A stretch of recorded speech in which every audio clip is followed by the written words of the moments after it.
ધાર્મિક માલવિયા પર મૂકવામાં આવ્યો હતો અને આ કેસમાં માલવિયા સહિત અન્ય લોકોની સામે રાજદ્રોહ અને રાયોટિંગના આરોપ હેઠળ કાર્યવાહી પણ કરવામાં આવી હતી। હવે ધાર્મિક માલવિયા સતત કોર્ટની અંદર ગેરહાજર રહેતા હતા। કોર્ટે તેમના વિરુદ્ધ જામીનપાત્ર વોરંટ ઇસ્યુ કર્યું, એ છતાં પણ ધાર્મિક માલવિયા 2 વખત તક આપવા છતાં કોર્ટમાં હાજર નહીં રહ્યા। એટલે આખરે કોર્ટે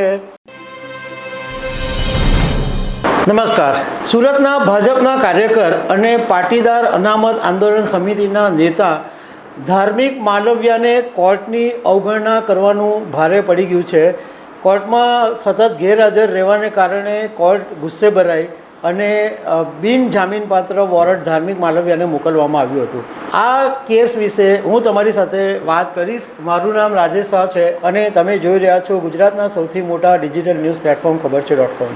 ધાર્મિક માલવિયા પાટીદાર અનામત આંદોલન સમિતિના જે મોટા માથાઓ કહેવાય, જે મોટા નેતાઓ કહેવાય, એમાંના એક નેતા છે અને લોકસભા 2024ની ચૂંટણી પહેલાં ધાર્મિક માલવિયા આમ આદમી પાર્ટીમાં હતા અને ગુજરાત વિધાનસભા 2022ની ચૂંટણીમાં ઓલપાડ વિધાનસભાથી ચૂંટણી પણ લડેલા, પરંતુ હારી ગયેલા।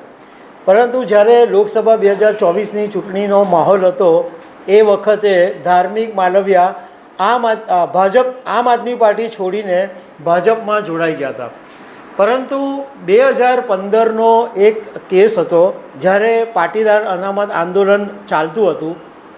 એ વખતે ધાર્મિક માલવિયાએ પ્રધાનમંત્રી નરેન્દ્ર મોદી અને કેન્દ્રીય ગૃહમંત્રી અમિત શાહના ફોટા ઉપર શાહી ફેંકી હતી અને એ ગંભીર આરોપ ધાર્મિક માલવિયા પર મૂકવામાં આવ્યો હતો અને આ કેસમાં માલવિયા સહિત અન્ય લોકોની સામે રાજદ્રોહ અને રાયોટિંગના આરોપ હેઠળ કાર્યવાહી પણ કરવામાં આવી હતી। હવે ધાર્મિક માલવિયા સતત કોર્ટની અંદર ગેરહાજર રહેતા હતા। કોર્ટે તેમના વિરુદ્ધ જામીનપાત્ર વોરંટ ઇસ્યુ કર્યું, એ છતાં પણ ધાર્મિક માલવિયા 2 વખત તક આપવા છતાં કોર્ટમાં હાજર નહીં રહ્યા। એટલે આખરે કોર્ટે એમની સામે આક્રમક પગલું ભર્યું।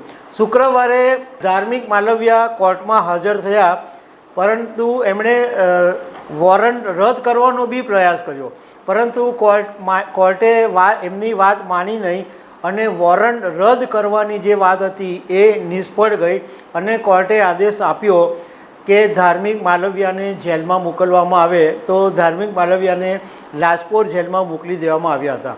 હવે ધાર્મિક માલવિયાએ આની સામે શનિવારે જામીન માટે અરજી કરી હતી કે એમને જેલમાંથી મુક્ત કરવામાં આવે।